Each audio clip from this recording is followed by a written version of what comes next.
आज हम bell jar experiment को पढ़ने वाले हैं। बेल जार एक्सपेरिमेंट ध्वनि से संबंधित है और इसके अलावा ये वर्क कैसे करता है इसके बारे में भी हम यहाँ पर पढ़ने वाले हैं।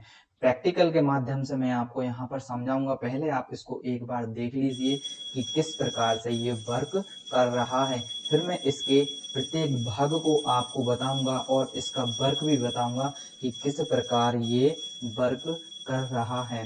तो अभी आपने यहाँ पर देख लिया कि ये घंटी लगातार बज रही है और यहाँ पर साउंड सिस्टम चल रहा है। तो चलिए अब इसके बारे में हम जान लेते हैं कि किस प्रकार का ये प्रयोग हमारा होने वाला है। तो सबसे पहले हम यहाँ पर बात करेंगे हमारे उद्देश्य की। तो हमारा उद्देश्य क्या है? ध्वनि प्रसार के लिए भौतिक माध्यम की आवश्यकता होती है। हमको ये समझाना है कि ध्वनि के लिए एक माध्यम की आवश्यकता होती है और सिद्धांत क्या है कि ध्वनि क्या है। इसमें हम मेजरली दो क्वेश्चन के बारे में बात करेंगे, एक ध्वनि के बारे में और एक बेल जार के बारे में। तो ध्वनि एक यांत्रिक तरंग है और यांत्रिक तरंग की एक विशेषता होती है कि इसको चलने के लिए माध्यम की आवश्यकता होती है। तो ध्वनि को चलने के लिए माध्यम की आवश्यकता होती है। तो हम तरंगों के बारे में जान लें कि तरंग क्या होती है। तो तरंग दो प्रकार की होती हैं। एक होती है तरंग जो माध्यम में चलती हैं और एक तरंग वो होती हैं जो माध्यम में भी चल लेती हैं और निर्वात में भी चल लेती हैं। तो माध्यम और निर्वात में जो तरंग चलती हैं उनको हम बोलते हैं विद्युत चुंबकीय तरंग। क्या बोलते हैं? विद्युत चुंबकीय तरंग।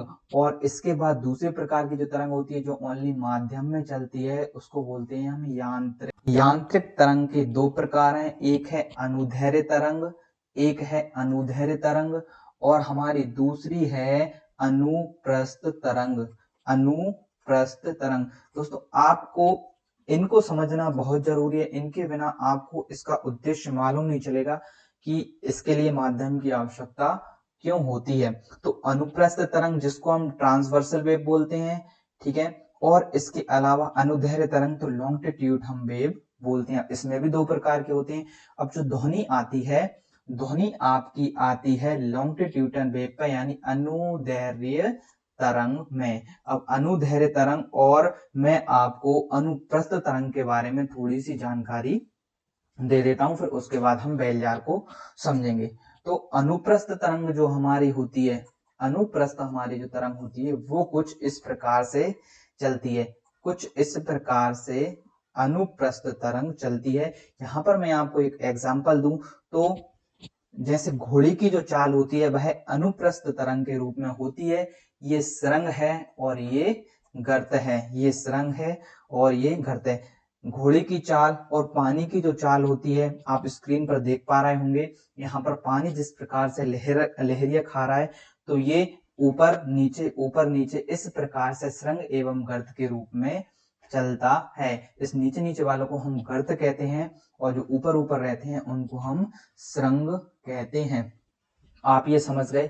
इसके अलावा अनुदैर्ध्य जो होती है और संपीड़न के रूप में ये तरंग चलती है। तो इतना आप समझ गए। अच्छा, इसका कोई मैं उदाहरण दे देता हूं। तो इसका कोई उदाहरण जैसे पानी के अंदर मछली, बंदूक से चली हुई सीधी गोली, हवा में आपकी बोली, ये सब किसके उदाहरण है? अनुदैर्ध्य के उदाहरण आपके हो जाएंगे। ठीक है, तो अभी हम जिसके बात कर रहे हैं साउंड की, तो वो कौन सी है? इस अनुदैर्ध्य के बारे में हम बात कर रहे हैं। तो चलिए चलते हैं नेक्स्ट पर। मैं चलता हूं, आपको ले चलता हूं और यहाँ पर अब आप देख लीजिए बेल जार क्या है। तो ये जो आपको उपकरण दिख रहा है ये जार है और इसमें बेल लगा देते हैं तो ये क्या बन जाता है? ये बेल जार बन जाता है और ये उसके उपकरण है। इसका काम क्या है? ये वैक्यूम पंप है।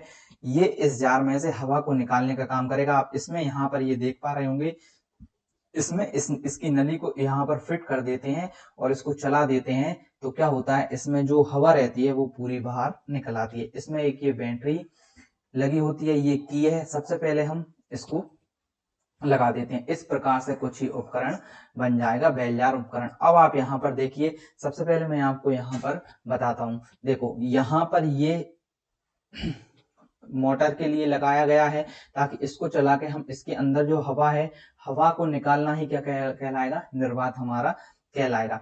अब इसके अलावा आप यहाँ पर देखिए, यहाँ पर ये इससे जुड़ा हुआ है और ये इससे, मतलब इसमें की लगाते ही ये घंटी बजने लगती है। ठीक है, अब मैं आपको आगे ले चलता हूं और आगे इसके बारे में पूरा बताता हूं। तो अब आप यहाँ पर देखिए, देख पा रहे होंगे ये अभी बंद है। अब मैं यहाँ पर इसको चालू करने के लिए यहाँ पर की लगाता हूँ। तो जैसे ही मैं यहाँ पर की लगाता हूँ तो इस प्रकार से ये वर्क करेगा। क्या होगा, ये घंटी जो है ये इस पर बेल मारने लगेगी। चूंकि अभी मैं यहाँ से इसको चलाऊंगा तो क्या होगा, ये इस प्रकार से शुरू हुई। अब आप देख सकते हैं कि ये घंटी यहाँ पर लगातार चोटें मार रही है। आप यहाँ पर देख सकते हैं ये साउंड यहाँ पर आ रहा है। ठीक है, ये साउंड आ रहा है। अब आप देखिए इस तरीके से ये किरणें यहाँ पर चलती हैं। अब आप दोस्तों यहाँ पर देखिए, इस पंप को चालू कर दिया और ये चालू होने के बाद ये हवा को खींचने लगा। तो यहाँ पर निर्वात की स्थिति हो गई। तो निर्वात की स्थिति होने से यहाँ पर साउंड की जो वेव्स थी वो आना बंद हो गई। मतलब यदि निर्वात रहेगा तो हमारा जो साउंड है वह नहीं आएगा। लेकिन घंटी आपने देखा था कि लगातार यहाँ पर चल रही थी। ठीक है, एक बार और मैं यहाँ पर आपको, यहाँ पर देखो घंटी लगातार चल रही है लेकिन ये साउंड यहाँ पर आना क्या हो रहा है, बंद हो गया है। तो दोस्तों इस प्रकार से ये बेलजार उपकरण काम करता है। इससे ये सिद्ध होता है कि ध्वनि के लिए एक माध्यम की आवश्यकता होती है। हम उम्मीद करते हैं ये वीडियो आपको पसंद आई होगी और इसी तरह की और बहुत सारे प्रैक्टिकल देखने के लिए चैनल को सब्सक्राइब कर लीजिए ताकि नोटिफिकेशन सबसे पहले आपके पास आ जाए। धन्यवाद।